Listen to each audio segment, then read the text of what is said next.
Weight ಲಾಸ್ಗೆ ಅಂತ diet ಮಾಡ್ತಾ ಇದ್ದೀರಾ, ಊಟ ಕಮ್ಮಿ ತಿಂತಾ ಇದ್ದೀರಾ, ಅನ್ನೋದು ತಿನ್ನೋದು ಬೇಡ ಅಂತ ಸ್ಟಾಪ್ ಮಾಡಿದೀರಾ, ಬರೀ ಚಪಾತಿ ತಿನ್ಬೇಡ ಅಂತ ಚಪಾತಿ ಡಯಟ್ಗೆ ಶಿಫ್ಟ್ ಆಗಿದ್ದೀರಾ, ಅಥವಾ ನಿಮಗೆ ಇಷ್ಟ ಆಗಿರುವಂತ ಬೋಂಡ, ಬಜ್ಜಿ, ಚಿಕನ್, ಕಬಾಬ್ ಇದನ್ನೆಲ್ಲ ತಿನ್ನೋದನ್ನ ಸ್ಟಾಪ್ ಮಾಡ್ಬಿಟ್ಟಿದ್ದೀರಾ, ಹಾಗಾದ್ರೆ ನೀವು ದೊಡ್ಡ ಬಿಗ್ ಮಿಸ್ಟೇಕ್ ಮಾಡ್ತಾ ಇದ್ದೀರಾ.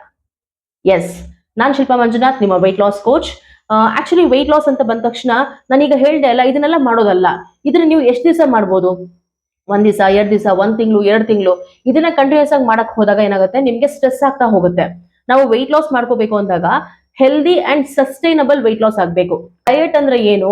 ಊಟ ಕಮ್ಮಿ ತಿನ್ನೋದು ಅಲ್ಲ, ಅಥವಾ ನಿಮ್ಗೆ ಇಷ್ಟ ಇರೋ ಊಟಗಳನ್ನ ಸ್ಕಿಪ್ ಮಾಡೋದು ಅಲ್ಲ. ಡಯಟ್ ಅಂದ್ರೆ ಊಟ ಸರಿಯಾಗಿ ತಿನ್ನೋದು. ಅಂದ್ರೆ ನೀವು ತಿನ್ನುವಂತ ಊಟದಲ್ಲಿ ಸರಿ ಪ್ರಮಾಣದಲ್ಲಿ ನಮ್ ದೇಹಕ್ಕೆ ಬೇಕಾಗಿರುವಂತ ಎಲ್ಲಾ ಪೌಷ್ಟಿಕಾಂಶತೆ ಸಿಗ್ತಾ ಇದೆಯಾ ಅಂತ ನೋಡ್ಕೊಳ್ಳೋದು. For example, diet weight loss ಅಂದ್ರೆ ಬಂದ್ರೆ ತುಂಬಾ ಜನ ಫೋಕಸ್ ಮಾಡ್ತೀರಿ ಬರೀ ಪ್ರೋಟೀನ್ ಬ್ಯಾಲೆನ್ಸ್ ಮಾಡ್ಬೇಕು ಅಂತ. ತಪ್ಪು. ಬರೀ ಪ್ರೋಟೀನ್ ಬ್ಯಾಲೆನ್ಸ್ ಮಾಡೋದ್ರಿಂದ ನೀವು ವೆಯ್ಟ್ ಲಾಸ್ ಆಗೋದಿಲ್ಲ. ನಮ್ಮ ಬಾಡಿಗೆ ದಿನನಿತ್ಯ ಎಷ್ಟೊಂದು ತರದ ನ್ಯೂಟ್ರಿಯೆಂಟ್ಸ್ ಬೇಕು, ಅದರಲ್ಲಿ ಪ್ರೋಟೀನ್ ಕೂಡ ಒಂದು ಅಷ್ಟೇ. ಆಯ್ತಾ? ಸೊ ನಮ್ಮ ಬಾಡಿಗೆ ಪ್ರೋಟೀನ್ ಅಂಶ ಬೇಕು, ಸರಿ ಪ್ರಮಾಣದಲ್ಲಿ ವೈಟಮಿನ್ಸ್ ಬೇಕು, ಮಿನರಲ್ಸ್ ಬೇಕು, ಶಕ್ತಿ ನಮ್ಗೆ ಚೆನ್ನಾಗಿ ಬೇಕಲ್ವಾ ಕೆಲಸ ಮಾಡೋದಕ್ಕೆ. ಸೊ ಕಾರ್ಬೋಹೈಡ್ರೇಟ್ಸು ಬೇಕು, ಅದಾದ್ಮೇಲೆ ಒಂದು ಒಳ್ಳೆ ಗುಡ್ ಫ್ಯಾಟ್ ಬೇಕು, ಫೈಬರ್ ಬೇಕು.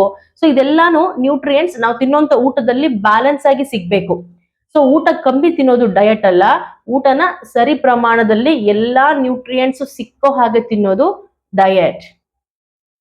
ಹೆಲ್ದಿಯಾಗಿ ವೆಯ್ಟ್ ಲಾಸ್ ಮಾಡ್ಕೊಳ್ಳೋದನ್ನ ಕಲ್ತ್ಕೊಳ್ಳೋದಕ್ಕೆ ಇವಾಗ್ಲೇ ನನ್ನ ಚಾನೆಲ್ ನ ಸಬ್ಸ್ಕ್ರೈಬ್ ಮಾಡಿ, ಮತ್ತೆ ನನ್ನ ವಿಡಿಯೋಸ್ ನ ಫಾಲೋ ಮಾಡ್ತಾ ಇರಿ. All the very best.